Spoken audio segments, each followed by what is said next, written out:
एक लगाव है, एक दायित्व बोध है कि हर क्षण मैं यमुना जी को देखती रहूं और मुझे अपना कर्तव्य याद आता रहे कि मुझे ये काम पूरा करना है यमुना सफाई का।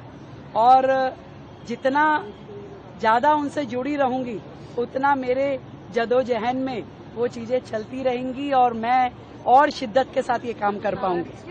मेरा सवाल है, कल बारिश हुई है और जगह जगह पर वाटर लॉगिंग रिपोर्ट हुई है, लेकिन सरकार का कह रहा है कहाँ कमी रह गई और आगे भविष्य की। देखिए, आप ये समझिए कि बारिश आती है जब तो एक बड़ी क्वांटिटी में आती है और आपका जो फ्लो होता है, जो ड्रेन्स होती है, वो एकदम से ज्यादा पानी नहीं ले पाती है। तो पानी आना नेचुरल है, पर नीचे कोई तवा तो नहीं लगा कि भाई ऊपर से जाएगा और नीचे इवेपोरेट हो जाएगा। वो आपके ड्रेन्स में जाएगा।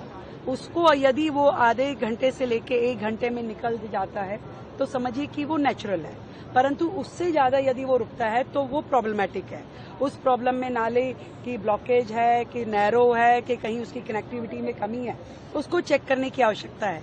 तो कल भी जहां जहां पे भी प्रॉब्लम आई उन सारे पॉइंट्स को हमने संज्ञान में लिया है, तुरंत उन पे अगले स्टेप की कार्रवाई शुरू हुई है। पर मुझे सुकून है, मिंटो ब्रिज जैसी जगह नहीं भरी, आपने भी नहीं कहा।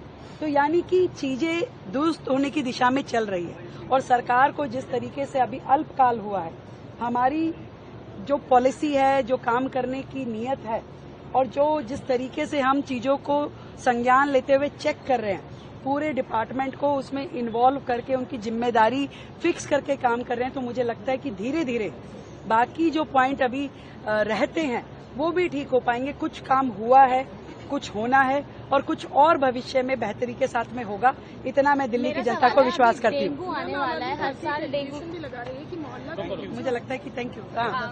हर साल दिल्ली में डेंगू के केसेस बहुत ज्यादा आते हैं और कई लोग सिर्फ डेंगू के मच्छर काटने की वजह से अपनी जान गंवा देते हैं। तो इस साल डेंगू से बचने के लिए दिल्ली सरकार की क्या तैयारियां हैं? इसकी विस्तृत तैयारी की जाएगी और नगर निगम के साथ में मिल करके जो भी इसके लिए ड्राइव्स हैं उन सबको फॉलो किया जाएगा। Thank you so much.